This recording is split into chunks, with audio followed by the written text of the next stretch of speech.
ainda não está na tela, né? Agora está aparecendo na tela. Governador Roberto Requião, senador, deputado, prefeito, enfim, mas se apresenta agora na ação que ele entrou. Ele está entrando com uma ação no Distrito Federal pela profissão. E ele é advogado e jornalista. Então se apresenta assim como cidadão brasileiro indignado com o que está acontecendo, ou com a privatização da Eletrobras, que na verdade, pelo que eu li da ação, não usa esse termo, mas ali foi um saque, né, governador?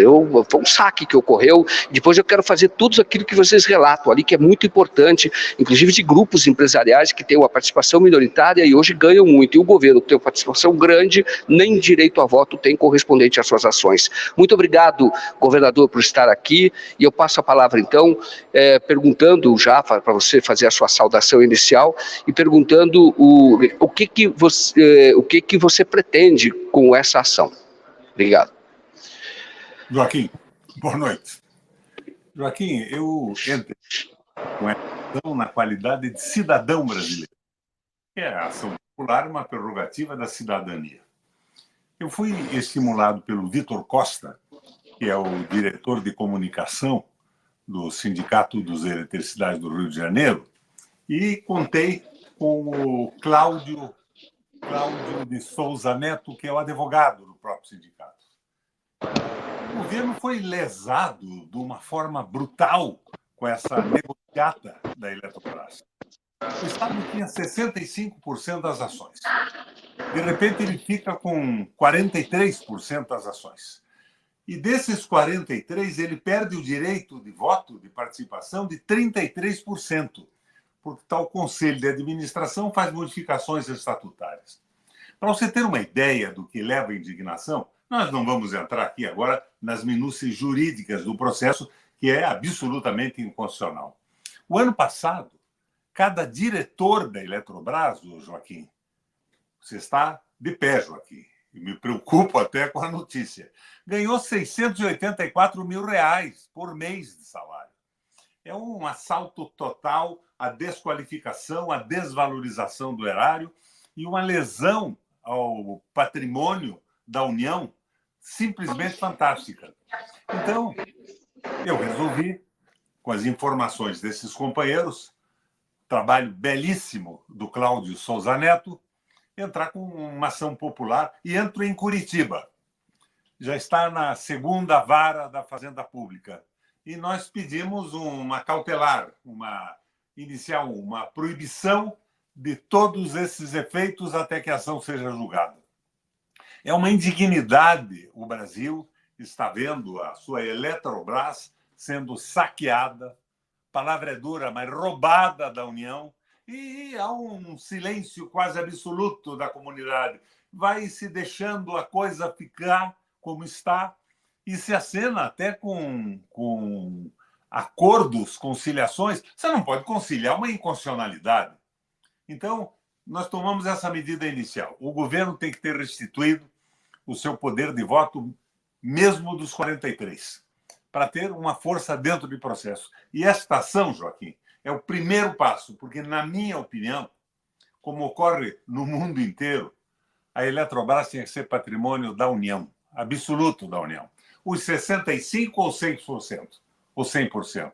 Nós não podemos admitir que empresas estrangeiras dominem, inclusive vão dominar os rios, o regime das águas e tudo mais. Então, esta ação é extremamente interessante. E eu tomei essa atitude, e digo mais uma vez, impulsionado pelo Vitor Costa dos Eletricitários do Rio, que me passou dados que causaram a minha indignação, e com a participação desse advogado porreta lá de Brasília, que é o Cláudio Souza Neto. A ação é perfeita. Eu mandei uma cópia para você, ela está extraordinariamente bem montada. E eu diria que o juiz só não considerar a tutela antecipada politicamente, porque, do ponto de vista jurídico, isso não poderia nem ter acontecido. E o juiz pode encerrar essa patifaria agora. Governador, eu vou te dizer, eu li, realmente a ação é muito boa, muito bem feita. Inclusive, vocês elencam qual a participação no mundo, quando vocês relacionam. A China, 100% estatal. Os Estados Unidos, 75% estatal. Quer dizer, muita gente fica falando dos Estados Unidos, privatização vai funcionar melhor, 75% estatal, e uma parte expressiva são militares, que estão no poder militares por conta das hidrelétricas, que é o controle dos rios, das águas. Canadá, 87% estatal, Rússia está na sua ação, 61% estatal, Noruega, 90% estatal, Índia, 92% estatal, Turquia, 44% estatal, França, 78% estatal. E aqui, Era, né? então, foi... Agora a França resolveu estatizar tudo. Estatizou tudo, era aqui, foi 78, mas o que acontece... Esse dado é de 2019, é verdade, vocês relacionam ali, é isso mesmo, 2020, é isso que pegaram 2020 relacionado a 2019, é isso. Então 100% está dando uma outra informação, isso é importante. Muito boa. A Alemanha voltou a estatizar o seu sistema, porque, Joaquim, a energia, tanto o petróleo como a energia elétrica, é o insumo básico de todo o desenvolvimento. Ela é o insumo básico para a melhoria da qualidade de vida das pessoas, ela é o insumo básico para o comércio e ela é o insumo básico para a indústria. Isso não pode ficar na mão de estrangeiros ou de grupos que se preocupam com o lucro, porque ela prejudica, inclusive, o desenvolvimento capitalista do país. É a supremacia absoluta do capital financeiro contra os interesses nacionais. Sem som, Joaquim. Tem que liberar o som, isso. Agora, tem uma coisa que vocês falam que é um escândalo. Tem um grupo que hoje tem 4 conselheiros, que é o grupo do Jorge Paulo Lemann, 3G, e ele tem, das ações ordinárias que dão direito a voto, é 0,02%, mas ele nomeia 4 conselheiros. E ele tem uma participação expressiva nas ações preferenciais, que é que recebe dividendos primeiro. E parece que é uma diferença em valores de dividendos. Isso é um roubo. Claro, o governo, que tem 43%, não é isso? Tinha 65%, tem 43%. Vocês relacionam que, se ele, para vender as ações, ele deveria ter, pela lei, já que ele era o controlador, um adicional de 20%. Ele não teve adicional de 20%, tem 10% do voto, mas como a ação dele é ordinária, o Jorge Paulo Lemann, que tem 0,02%, hoje ele tem muito mais. Eu queria que você detalhasse, se você puder detalhar sobre isso, porque quando eu vi, eu falei, isso é roubo à luz do dia. Quem tem 0,2% se apropriou de um patrimônio do povo e está recebendo muito em dividendos e com essa remuneração absurda para os seus diretores. Mas aí eu te passo a palavra para entender, porque isso para mim é caso de polícia. Sem sombra de dúvida. O pessoal da Bacana repete R$1,80 por ação. E as ações preferenciais de uma espécie superior chega a R$2,40 por ação. O governo brasileiro, que montou a Eletrobras, que construiu as usinas com o dinheiro do povo, recebe 40 centavos por ação. A coisa é um absurdo completo. Isso tem que ser esclarecido. A ação, 50 e poucas páginas, né, Joaquim? E eu quero lhe cumprimentar. Eu passei para você a coisa de 1h30, 2, você já está por dentro dos temas principais. A gente precisa divulgar isso, a gente precisa entender o nível do roubo do patrimônio da União dos brasileiros todos. Eu espero que tenhamos um apoio e um conhecimento, inclusive extrajudicial, desse processo. O povo, o Brasil, precisa entender o que acontece. Agora, entrei com ação em Curitiba. Eu quero mostrar que Curitiba não é a capital da Lava Jato. Tem juízes de verdade aqui também. E a minha esperança é que a tutela antecipada seja concedida rapidamente e que se paralise esse roubo, porque eles estão aumentando os salários da diretoria, como eu disse a você, o ano passado, R$684 mil para cada um. Eles estão demitindo trabalhadores, cortando trabalhadores e estão destruindo o sistema brasileiro. A segurança energética nacional está profundamente comprometida. O Lula tem feito declarações muito positivas em relação a isso, e eu espero que esta ação dê uma alavanca fundamental para a retomada da Eletrobras pelos interesses do Brasil. Só para liberar isso. Governador, aqui, o que você atribui esse processo? Porque vocês relacionam como foi a assembleia que foi feita internamente na Eletrobras, como é que a Eletrobras decidiu, aprovou, mudou o seu estatuto para, veja bem, quem controlava a Eletrobras no caso era a União. É a União. Era o governo Bolsonaro e o Guedes, o ministro. Na E verdade, eles alteraram. Guedes. O Bolsonaro era o fantoche do governo. Pois é, o Guedes, eu vi o teu vídeo, era o Guedes, e eles alteraram, e a União, quem representava a União na ocasião, atuou contra os interesses daquela que ela representava. É isso, né? Eu pedi para você falar, porque eu realmente, você falou que eu li, que eu comecei a ler, e aí eu não parava mais de ler. Falei, nossa, mas são coisas que eu nunca tinha visto. Entendeu? Que nunca tinha tido realmente uma ação, recomendo. A gente vai publicar, vai fazer um texto, eu vou publicar na íntegra a ação popular. Porque é importante que vocês vejam. Quando eu comecei a ver, eu falei, mas eu não sabia, isso é um roubo. Mas como é que foi esse processo? Como é que a Eletrobras ela foi entregue com a participação do próprio governo, lesando o patrimônio que deveria zelar, pelo qual deveria zelar? Você vê qual era a posição do governo do Guedes, que tinha o Bolsonaro como seu garoto propaganda. Eles estavam liquidando a soberania nacional. A tal da Golden Share, que o Lula aprecia muito, a ação do governo que pode vetar negociações, ela foi esvaziada. Ela não é uma Golden Share, mas ela pode proibir mudanças no estatuto e nada mais. Então, é uma patifaria, é uma imoralidade absoluta. E o trabalho que você fará, com a profundidade e a extensão da comunicação sua e do 247, vai ser fundamental para que um número maior de pessoas entendam que isso é um roubo e tem que terminar, tem que ter um fim. E está na mão de um juiz da segunda vara, juiz substituto da segunda vara aqui de Curitiba, vara federal. André Liberato, governador, ali eu queria que você coloque um mapa de quem são os controladores, né? E aí você tem o governo, tem a maior parte, mas não tem voto, tem só 10% de voto, e tem os não residentes, que é mais do que os residentes. Significa que quem está mandando são fundos estrangeiros, é isso? São fundos estrangeiros, tais fundos que desafiam, inclusive, o processo de apropriação capitalista no mundo. É a economia financeira, economia que não gera um botão de uma camisa, a peça de uma máquina, não gera um emprego e vive dessa exploração de monopólios estatais controlados pelo Estado que passam a ser controlados. É um roubo do começo ao fim. Eu tenho muita fé de que o judiciário brasileiro acolha essa ação extraordinariamente bem montada e o Brasil ganhe com isso, e isso melhore também as condições de governo do Lula, que está saindo muito bem lá no Rio Grande do Sul. Ótimo. Governador, dado aquele negócio de salvar o cavalo e a cadela adotada, que se transformaram, de repente, na Globo, no espetáculo maior da crise do Rio Grande do Sul, o que é meio inapropriado. Mas ele está indo muito bem, o governo federal está fazendo o que deve. E aí eu quero ver como se sai nesse processo o meu amigo Haddad, porque a necessidade do Rio Grande do Sul vai balançar o arcabouço.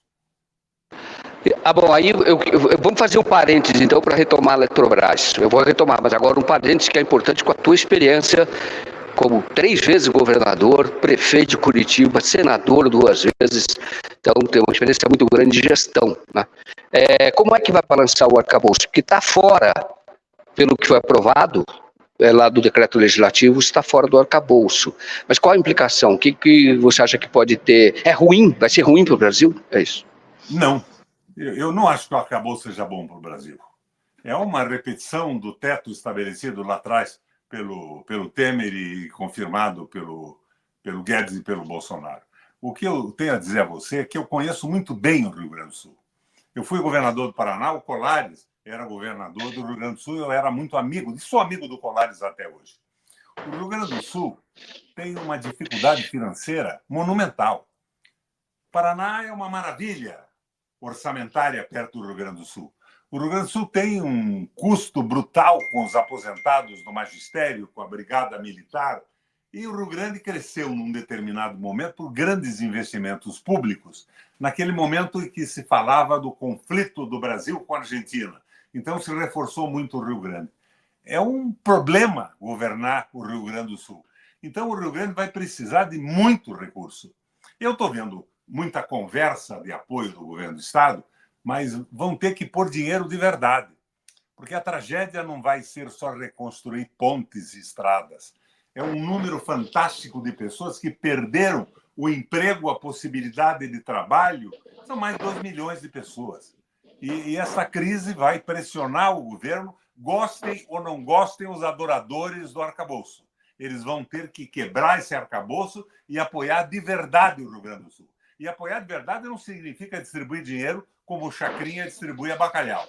Quem quer bacalhau, projeto de construção, e esses projetos iniciais voltados à população mais pobre me impressionam de forma positiva, mas tem que haver muito mais, não nos iludamos com isso. Entendi. Fernando, já entramos nesse assunto e vamos retomar a Eletrobras, mas eu quero ouvir a sua experiência, eu quero ouvi-lo. Você acha que houve só a questão climática ou houve falha da ação do governo do Estado e também da Prefeitura de Porto Alegre? Das prefeituras de Porto Alegre, depois de 41. Se construíram as retenções e aquilo tudo, depois aquilo tudo foi abandonado e mal funcionava nesse momento. Mas teve um problema climático também, que já foi exposto pela mídia com clareza, né? As frentes frias, a possibilidade de precipitação. Mas eu te coloco uma diferença do Rio Grande com o Paraná. Eu fui governador do Paraná. O Paraná tinha a Copel privada, que foi vendida, inclusive com apoio do governo federal, foi um erro do governo federal, que fez um número enorme de usinas hidrelétricas, que são contenções de água também. Curitiba, a cidade que eu fui prefeito, ela tem todo um trabalho de contenção, tem parques que foram feitos ao longo e ao lado de rios para viabilizar grandes contenções nas enchentes e nos excessos de água em determinados momentos. O Rio Grande parou, não tem nada disso. Agora, o que eu vejo é o governador dizendo: eu quero dinheiro. Tem que ter projeto, tem que ter dinheiro sim, não é para o governador, é para o povo do Rio Grande, é para a economia do Rio Grande. O Rio Grande é parte do Brasil e tem que ser tratado assim. Mas, na minha opinião, ele balança o arcabouço decididamente. Ou então, vamos ter um conflito, porque o Estado não vai poder atender com o que ofereceu até agora. O que ele está oferecendo é uma antecipação de recursos. Antecipação do 13º, antecipação do Fundo de Garantia, essas coisas não serão suficientes. O Rio Grande precisa de um plano Marshall. Interessante.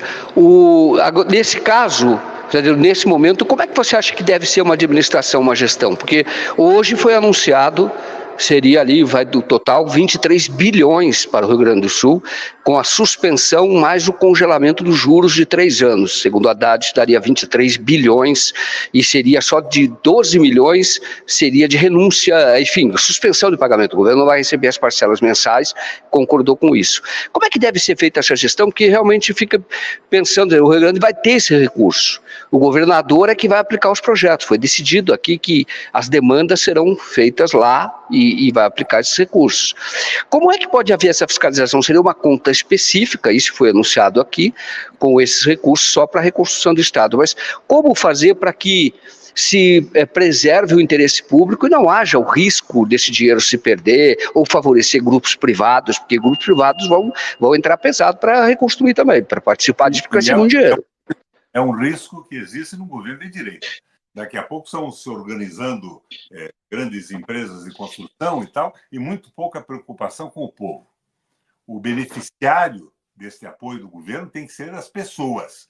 Tem que ser uma ação do governo federal movida à solidariedade, com a participação do governador também. Não se exclui, não se pode transformar isso na brincadeira do Chacrinha, jogar dinheiro para cima para ver o que vai acontecer. Projetos, fiscalização de projetos, clareza absoluta e apoio de verdade ao Rio Grande do Sul. Eu acho que as primeiras medidas de salvamento das pessoas e as medidas tomadas pelo governo nesse primeiro momento não são inadequadas, mas não serão suficientes. Perfeito. E esse valor, o que está sendo anunciado, não é suficiente. É isso. O que seria suficiente, então, governador? O levantamento do projeto, um projeto de reconstrução da indústria, de restabelecimento do comércio e o acompanhamento do governo federal. Não é só um festival para empreiteiras de reconstrução de pontes e estradas. O povo tem que ser levado em consideração fundamentalmente. E o governo tem que acompanhar, mas sendo um governo que tem se comportado até agora com essa história de venda de estatais, de privatização de tudo, sem levar em consideração a população que ele devia representar, ele tem que ser acompanhado e fiscalizado. Agora, no mais, eu acho horrível as fake news em torno disso, a tentativa de desmoralização do Exército Brasileiro, do governo federal, porque é um momento de solidariedade. Tem que dar a mão, uma mão de apoio ao governador e uma fiscalização intensa e a realização de projetos que tenham efetividade na retomada do desenvolvimento. Perfeito. Bom, quer acrescentar algo sobre a crise do Rio Grande do Sul? Podemos voltar para a Eletrobras? Podemos voltar. Tá ótimo. Porque você, aqui, isso que eu achei importante, que você coloca a questão do Golden Share, né? Que está na mão do governo, mas o governo só tem o poder de veto para alteração estatutária. Só que, para ver, ele não pode propor, né? Quem propõe é o grupo e ele pode vetar. E não pode vetar nada. O governo foi totalmente desarmado. A União foi safadamente roubada. A capacidade de interferência do interesse público através do governo desapareceu. E quem comanda isso é aquele pessoal que deu o desfalque das lojas americanas. 50 e poucos bilhões de reais. Exato. Não, quando você... pode concluir. Se o juiz der a medida antecipada, a medida que estou pedindo, o governo reassume isso aí e coloca o sistema a favor do Brasil. E eu espero que, na sequência, a gente consiga retomar o comando absoluto do sistema elétrico, como fazem outros países do mundo. Que você coloca na ação algo que eu achei muito interessante quando diz o seguinte: tem que ser na mão do Estado a questão de energia, esse controle das águas.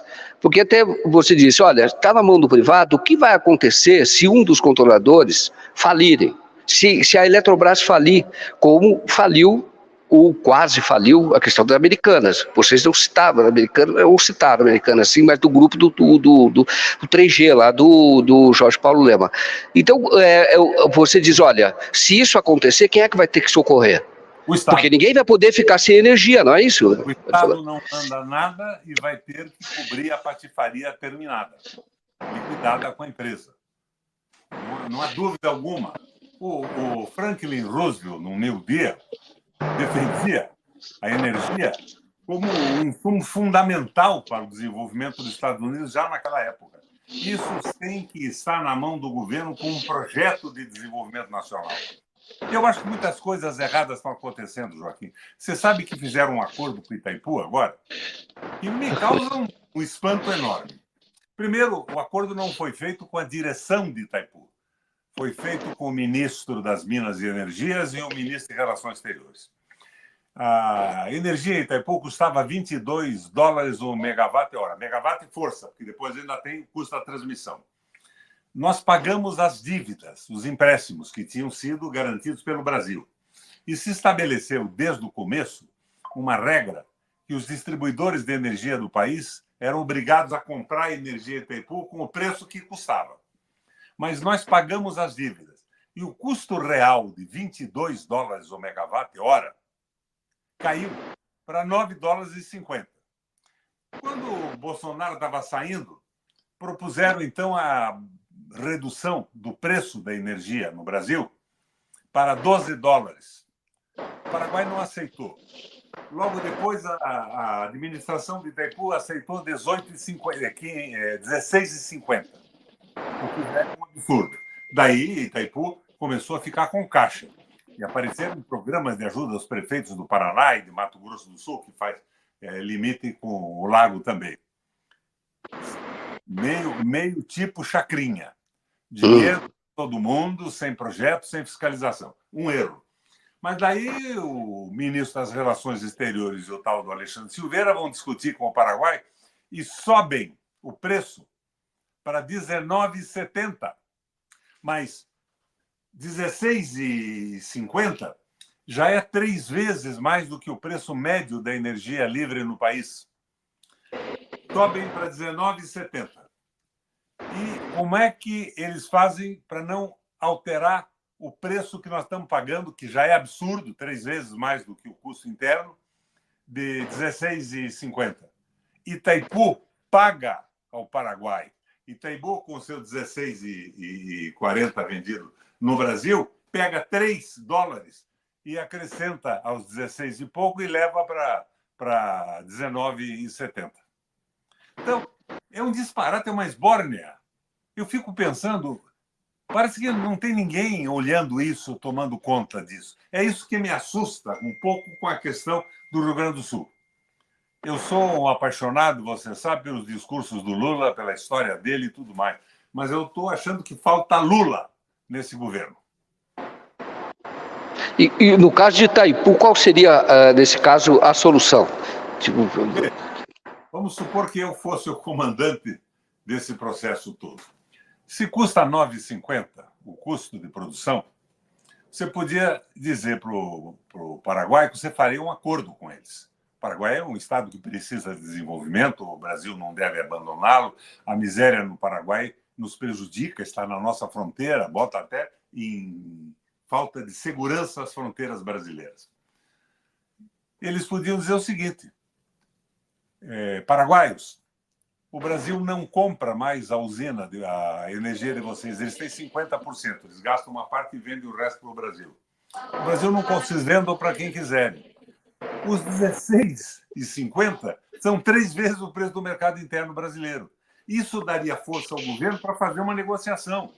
Se o Paraguai tivesse algum dinheiro, umas obras, R$12, e que ele reduzisse o custo da energia dentro do país ao mínimo possível. Você já imaginou, Joaquim, o que aconteceria com o Paraguai nos próximos anos com uma energia extremamente barata, oferecendo às indústrias do mundo inteiro para se desenvolverem e regulando essa oferta com emprego e transferência de tecnologia? Nós tínhamos que negociar isso, mas não, os caras foram lá e levantaram para R$19,70. O que tem na cabeça desses ministros? Voltando aqui, então, para a gente falar de novo da Eletrobras, você cita um caso também cita o caso da Embraer. Você cita o caso da Embraer e lá o Golden Share foi diferente, lá protege o interesse nacional. E lá nenhum privado tem mais do que 5%, algo assim, que você coloca lá. Não é isso? Então, você pode explicar melhor qual foi a diferença e como esse modelo da Embraer é menos lesivo, ou talvez, no caso da eletricidade, nem deveria ser adotado, mas qual a diferença desse caso? A diferença é que os acordos internos da Eletrobras esvaziaram a possibilidade de ação da Golden Share. A Golden Share virou um enfeite, um brinco, ela não tem efetividade nenhuma mais na Embraer. É um escândalo absoluto. Eu estava no Senado quando nós negociamos as questões da Embraer, ainda o esquema de vigilância do Brasil, e o Lula acredita muito que a Golden Share, mais as ações ordinárias que dão direito a voto, na mão do Estado, garantem o comando desse processo. Eu já não acredito muito nisso. Você veja a Petrobras. Quando nós botamos as ações da Petrobras na Bolsa de Nova York, ficou valendo as regras da Bolsa e a justiça americana. As coisas estão mudando, a realidade está em constante mutação contra o interesse público. Entendi. Agora, governador, houve uma mudança. O que eu digo na Embraer, vocês citam que lá, por exemplo, houve uma preocupação em manter o controle nacional. É isso, no caso da Embraer? E não é o caso da Eletrobras, né? Não é. A Eletrobras tem que manter o controle nacional. Ela amplia o controle estrangeiro, isso é uma loucura. Você viu, você mesmo leu aí a situação dos países do mundo em defesa da sua soberania, da sua tranquilidade de fronteiras e de geração de energia. É um disparate rigorosamente absurdo. Por isso eu tenho muita fé nessa ação. Eu acredito que nós temos juízes de verdade no Brasil. Pode ser uma mas é o que eu acredito nesse momento. E quando é que isso pode ser decidido? Bom, ela foi ajuizada e distribuída para a segunda vara hoje. O juiz parece Cláudio Roberto, eu não o conheço, é um juiz substituto da segunda vara da Fazenda Pública. Ele pode decidir liminarmente isso. Ele pode decidir, inclusive, antes de intimar as partes. Mas isso precisava ser um juiz porreta, de verdade, com muita coragem. Eu não sei como ele vai proceder. Pode ser que ele espere a intimação. Mas era importante parar isso tudo para acabar com a destruição da Eletrobras. Porque, progressivamente, eles vão consolidando projetos internos, como essas brincadeiras de 600 mil reais de salário de um diretor. Nossa, que coisa. E vocês citam também, que eu queria, que até a responsável pela privatização do governo Fernando Henrique, que foi o governo mais privatista de todos, né? Até ela criticou, né?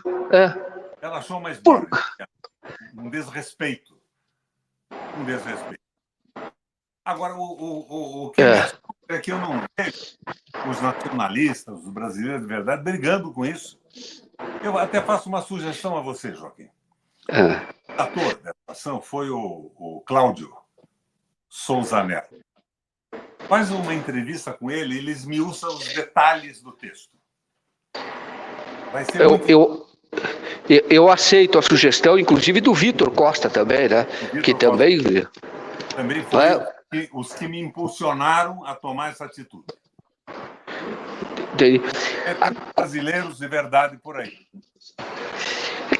Qual seria, eu diria, pergunto a você, né? Qual você acha que deve ser o modelo de gestão do Brasil? Perguntando pelo teu perfil ideológico, você é um nacionalista, um nacional desenvolvimentista. Qual deveria ser o modelo ideológico? Admitiria a privatização, mas não para tudo, é isso? Não, eu acho que nessas empresas estratégicas, o Estado tem que comandar. Quando eu fui governador, eu admiti uma pequena participação privada. Porque nós temos também, Joaquim, dentro de uma empresa pública, o fenômeno do corporativismo. O corporativismo é uma manifestação coletiva do individualismo e do egoísmo. Então, os grupos internos querem estabelecer uma dominação completa sem se incomodar com o interesse público, com a solidariedade com as pessoas que são usuários do serviço. Agora, hoje, com as possibilidades da internet, empresas totalmente abertas, informações acessíveis a mim, a você, a qualquer pessoa que queira tomar delas conhecimento a qualquer momento do dia, eu acho que até dispensaria essa participação privada. Mas não acho que seja nociva. Ela ajudaria a fiscalização, mas jamais no comando estratégico de uma empresa vital para o desenvolvimento e a segurança de um país. Tá ótimo. Deixa eu chamar aqui o deputado Bongaso, estamos ao vivo aqui, o deputado estava aqui, então o deputado está aqui, não sei se você participou agora no Rio Grande da reunião. Padilha. Participou, né? Então, eu vou pedir uma gentileza, governador, inclusive quis cumprimentar o governador Requião, e nós estamos falando aqui sobre a privatização da Eletrobras. Então, eu vou perguntar para você sobre a reunião, mas antes eu perguntaria para você, aproveitando o tema da reunião, o que vocês, parlamentares, podem fazer para reverter a questão da Eletrobras, porque o Requião entrou hoje com uma ação popular realmente muito interessante, que ele elenca o que aconteceu no governo do Bolsonaro com o Guedes que capitaneou isso, foi um saque ao patrimônio do povo, né? E o que pode ser feito? Bom, Joaquim, eu parei aqui porque eu vim na reunião com o Padilha, porque pelo teu grande trabalho, sempre quero te fazer um convite, mas eu faço isso depois, e quero saudar o amigo Requião, tá? E dizer que na medida provisória que está tramitando aqui na Câmara, eu apresentei uma emenda para que voltassem a ter a proporcionalidade em quantas ações que o Estado tem para que ele tenha o voto concomitante a esse processo. 43% das ações e não tenha 10% dos votos, né, no Conselho, que é hoje, que nós votamos contra, mas infelizmente a maioria bolsonarista aprovou. Eu acho que são medidas como essas, e essa ação popular com certeza vai ser uma mobilização social que nós temos que fazer para avançarmos nesse sentido. Então, parabéns. E sobre a nossa reunião aqui, é o desastre que nós temos de fato no Rio Grande do Sul. O presidente Lula, desde as 5 horas até depois das 8, esteve reunido com todos os ministros, ou boa parte deles, para anunciar e preparar novas medidas sobre as catástrofes que nós estamos vivendo no Rio Grande do Sul. Isso implica em novos anúncios. Até agora houve anúncios em relação à renegociação de dívidas, a créditos que se abriram para as empresas restabelecerem seus estabelecimentos, a ajuda humanitária, né, que está em grande, né, em grande presença dos ministérios em Brasília, e nesse sentido agora o restabelecimento, o retorno para as casas. E aí as pessoas precisam de recursos, e o presidente Lula irá anunciar medida de recurso direto para as pessoas, vai ser nesse anúncio na terça-feira, né? Além de outros apoiamentos de renegociações e de créditos que estão sendo oportunizados, né, que serão anunciados pelo presidente Lula nessa terça-feira. E na quarta-feira o presidente Lula irá novamente, pela terceira vez ao Rio Grande do Sul, nesta quarta-feira, para poder exatamente mostrar ao povo gaúcho a sua determinação de ajudar as comunidades atingidas e flageladas no estado do Rio Grande do Sul. Então isso mostra o total interesse dessa reunião que nós estamos vendo agora com o ministro Padilha, que nos passou essas informações todas, para que realmente a comunidade do Rio Grande do Sul saiba que não faltará, como o presidente Lula mesmo disse, da parte do governo federal, o apoio necessário para reconstruir.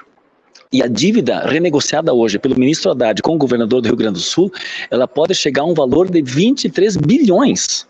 São durante 36 meses, 3 anos, onde o governo do estado do Rio Grande do Sul não vai pagar, e sobre o montante da dívida, nesses 3 anos, não vai pagar juro. Então significa 11 bilhões que deixarão de ser pagos, e mais os juros que não acrescerão a dívida. E esse recurso precisa servir para a reconstrução.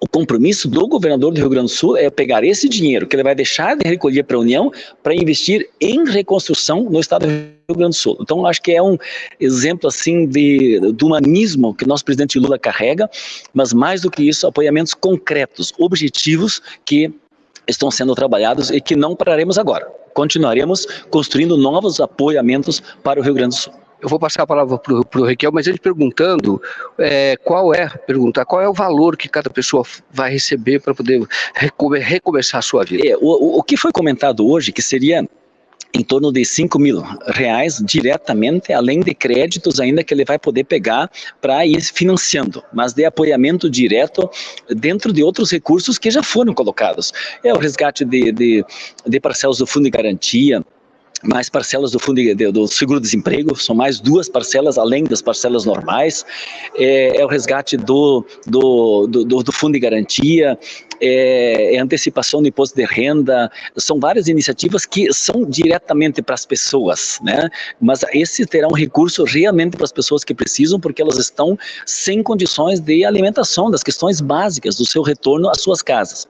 Então, são medidas diretas, né, que o governo federal vai disponibilizar, mas esses anúncios serão feitos, né, pelo presidente Lula nessa terça-feira. Ótimo. Deputado, vou pedir para aguardar, porque agora eu vou passar a palavra para o Requião, até porque você falou com ele, então eu vou transmitir aqui o que o Requião comentar, eu vou colocar, então, o que ele colocar, eu vou te colocar, para então que vocês façam essa conversa indireta de interesse público, naturalmente. Governador, está com você a palavra.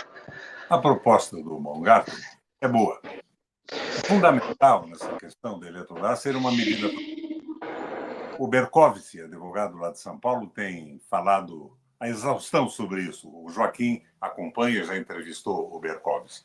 Mas a medida provisória só poderia ter sucesso no Senado uma posição muito clara do governo e uma divulgação dos assuntos tratados nessa ação popular que nós estamos impetrando, que nós estamos ajuizando. Porque eu não acredito que o Congresso Nacional deixasse de votar uma medida provisória se tivesse consciência do que aconteceu na privatização da Eletrobras. Mas eu vejo Lula protestando E logo depois eu vejo uma entrevista do Joaquim Silveira, Baumgartner, dizendo: o problema da privatização da Eletrobras está estabilizado. Fica assim, agora ninguém mexe mais. Você vê, é uma complicação nesta frente que nós criamos para o governo.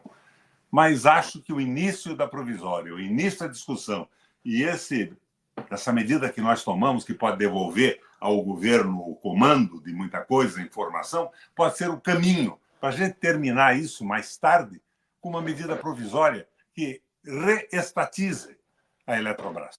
Nós tínhamos 65% de ações, Baumgartner. Hoje nós estamos com 43%, mas essas 43% só valem 10% porque tiraram a capacidade de voto do governo federal. A coisa é muito séria. Eu dizia ao Joaquim, agora há pouco, você não estava ainda junto com a gente, que o ano passado o salário de um diretor da Eletrobras, Baumgartner, foi R$ 684 mil para cada um dos diretores. E um conselheiro do Conselho de Administração ganha qualquer coisa entre 183 mil e 200 mil. Então, essas coisas têm que ser reveladas, tornadas claras. E a eletricidade é algo. Governador, deixa só, como ele não está ouvindo e fez muita colocação, eu vou ter que retransmitir aqui. Se faltar alguma coisa que seja relevante, você me fala que eu passo. Porque ele estava dizendo o seguinte, a respeito da Eletrobras. Ele acha a sua iniciativa positiva, porém, ele entende que precisa haver uma medida provisória para reestatizar efetivamente a Eletrobras. E ele entende que, para que haja condições políticas para aprovação da medida provisória, é preciso tomar conhecimento de muito do que está nessa ação popular, que eu vou até te encaminhar depois. Porque ele coloca alguns dados que são realmente espantosos. Por exemplo, o salário dos executivos de lá, que é 680 mil reais por mês. Os membros, aqueles participantes que participam do Conselho de Administração, é de 180 a 200 mil reais.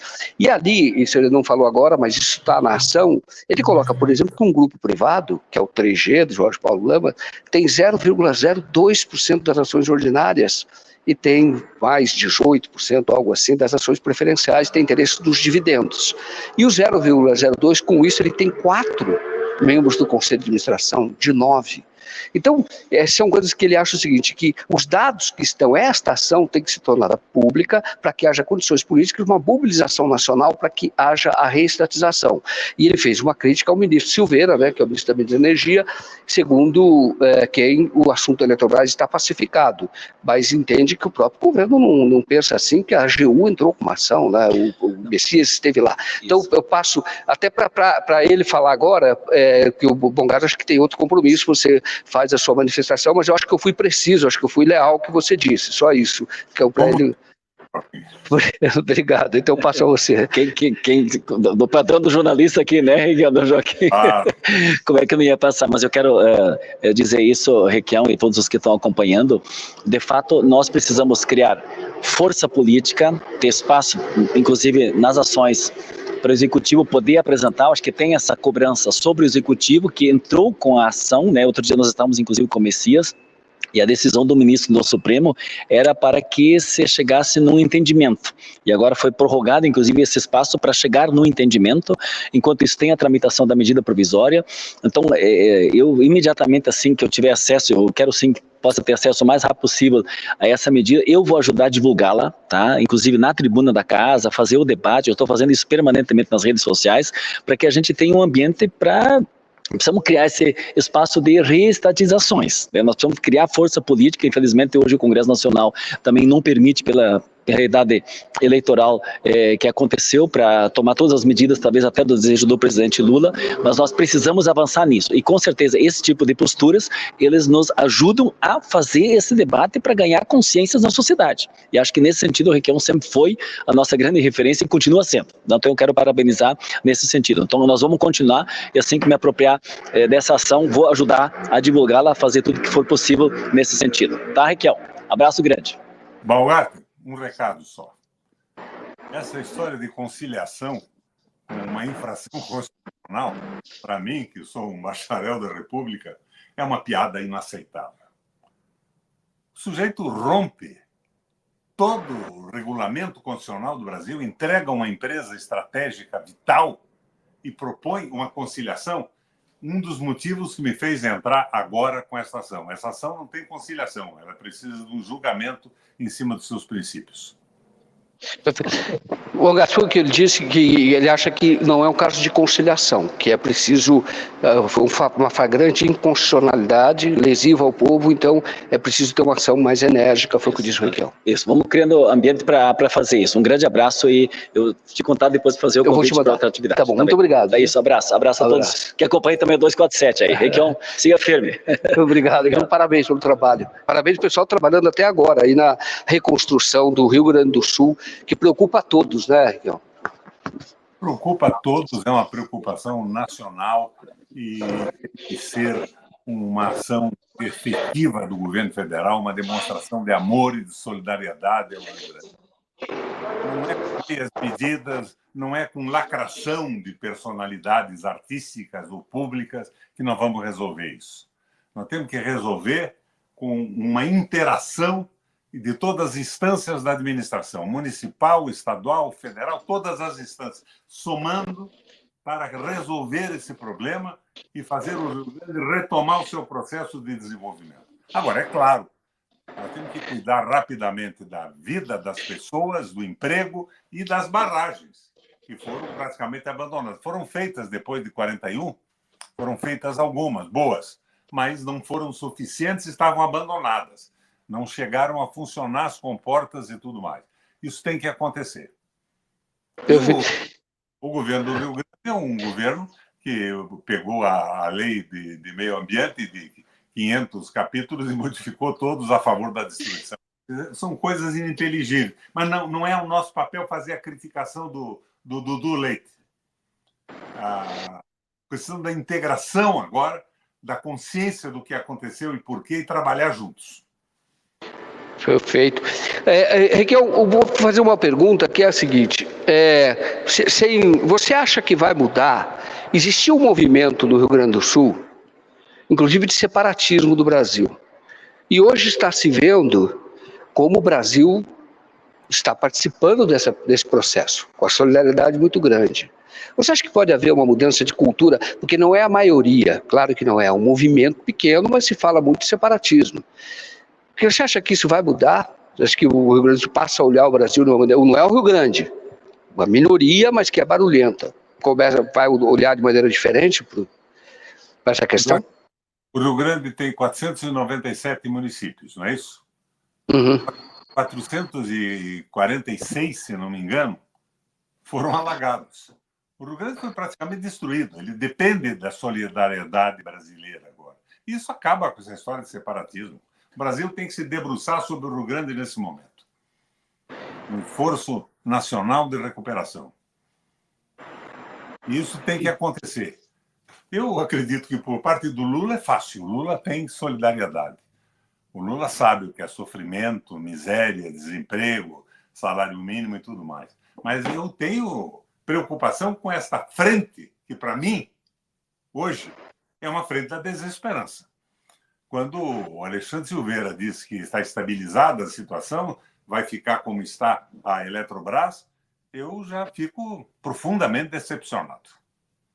Quando o ministro da Minas e Energia e o ministro de Relações Exteriores vão para o Paraguai e acertam uma energia que custa de produção R$ 9,50 para ser vendida por R$ 19,70 para o Paraguai, eu acho que estão brincando. Isso não é governo, é falta de inteligência, de competência, é uma farra. A favor de quem, eu não sei. Requião, e qual poderia ser o modelo, já que o governo não tem maioria no Congresso, muito pelo contrário, né? Hoje tem uma extrema-direita lá, uma perigosa no Congresso. Qual seria o caminho? Eu acho que o governo está sem projeto, Joaquim. Está sem projeto. E não tendo projeto, os congressistas brigam pela sua reeleição. Eu estava no Congresso quando votaram a emenda obrigatória. Você lembra por que votaram a emenda obrigatória? Porque o nosso governo, eu era do PMDB, apoiava o governo abertamente. Porque o nosso governo acabava liberando emendas só para o pessoal mais chegado aos ministérios e ao governo. Mesmo os do partido, do governo, não recebiam aquilo. Então os caras disseram, tem que ser a emenda obrigatória. Faz a emenda, o governo tem que pagar. Porque senão nós vamos perder a eleição. Porque eles fazem um acerto, uma conciliação com o adversário interno do meu partido ou não, e eu não me reelejo. E votaram aquilo. No governo do Bolsonaro, isso se transformou numa coisa muito maior, numa aberração total. Não acabou até hoje. São coisas que podem ser substituídas por um projeto de Brasil. O Lula coloca um projeto de Brasil moderado, Joaquim, nada de radicalismos, mas sem a concessão que eu estou vendo ao capital financeiro, que manda em tudo. Vou te dar um exemplo concreto. Quer ser universal, cante a sua aldeia. Nós temos uma eleição de prefeito em Curitiba. O governador Rato é bolsonarista, aberto, confesso. O candidato a prefeito da cidade está no partido do Bolsonaro. Você sabe quantos ministros apoiam essa candidatura, porque são dos partidos ligados ao governo do Estado e à prefeitura? 10 ministros. Veja, fica complicado o negócio. Essa frente ampla me causa decepção e desesperança. É claro que não pode ser uma guerra, essa polarização, uma estupidez, mas não pode ser também essa negociação continuada sem projeto. Eu acho que o Lula acorda num determinado momento, coloca um projeto simples, aristotélico, eu tenho falado, né, Joaquim? Ato eficiente e ato meio, sem radicalismo pela esquerda e nem pela direita. Um projeto sustentável. E na linha do Guerreiro Ramos, nós abrimos a comunicação do Brasil para discussão. E o povo vai votando as modificações que acha que deve fazer. Assim não se impõe nada, mas a discussão leva ao convencimento popular. E o Brasil avança dessa forma. Nós temos exemplo no mundo inteiro. O que acontece de bom e de ruim nos Estados Unidos, na China, na Rússia, em todos os países. Nós podemos aprender nesse grande debate. E nós temos um país maravilhoso, de gente maravilhosa. Agora, o que eu vejo hoje, Joaquim, é a prevalência do Enzo Faleto e do Fernando Henrique. Teoria da dependência.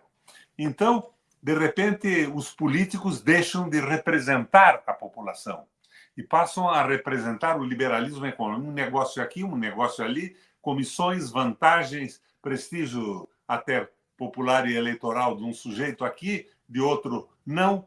E chegamos numa situação parecida com a da Argentina. E elegemos o Milei depois do Lula. Isso é a pior coisa do mundo. Eu quero que o governo acerte. E eu acho que a única maneira de você colaborar com isso é dizer o que pensa. Eu não digo a você que eu seja o dono da verdade, que eu tenha razão em tudo, mas dizer o que pensa, o que está errado e tentar dar sugestões para que a gente faça um governo como proposto na propaganda eleitoral. Não é? O Lula veio aqui no Paraná e disse que ele ia acabar com o pedágio ladrão, que era o maior roubo da história do Brasil. Não custará mais de R$5. De repente ele conversa com o piado Renan, com o filho do Renan, e ele faz o pedágio que o Bolsonaro tinha proposto e não tinha feito para não ser liquidado na eleição. Foi o governo federal que fez. O BNDES ajudou a vender a Copel. Era o maior sócio depois do Estado do Paraná, podia ter participado junto com a gente para evitar essa loucura. A Copel está que nem a Embratel, atomizada. Está vendendo 11 usinas hidrelétricas agora, pagas, usinas velhas, que não tem mais financiamento nem nada.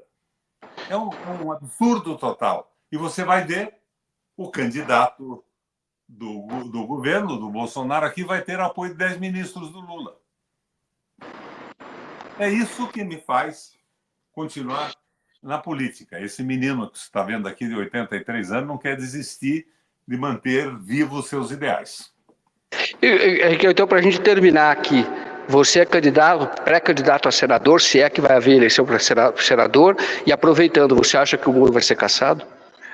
Eu não sei. Não sei nada da justiça brasileira. Aqui no Paraná, ele ganhou de 5-2. Mas o Deltan Dallagnol tinha ganhado de 6-0 antes dele, para garantir a sua candidatura. Não sei o que vai acontecer. Agora, a minha situação é a seguinte. Eu saí do PT, Joaquim. Sim. Eu não rompi com o PT, eu saí. Eu achei que essa coisa de seguir as propostas da Frente da Esperança não são de um partido que aposta na transformação do Brasil, nas mudanças. Eu saí. E eu entrei num partidinho que não tem nenhum segundo na televisão e tem 20 mil reais em caixa. Eu entrei para poder entrar no debate e conseguir colocar as minhas ideias e na discussão, mesmo que de uma forma diminuta. Nós dois estamos aqui no 247, que é um instrumento porreta da transformação do Brasil hoje.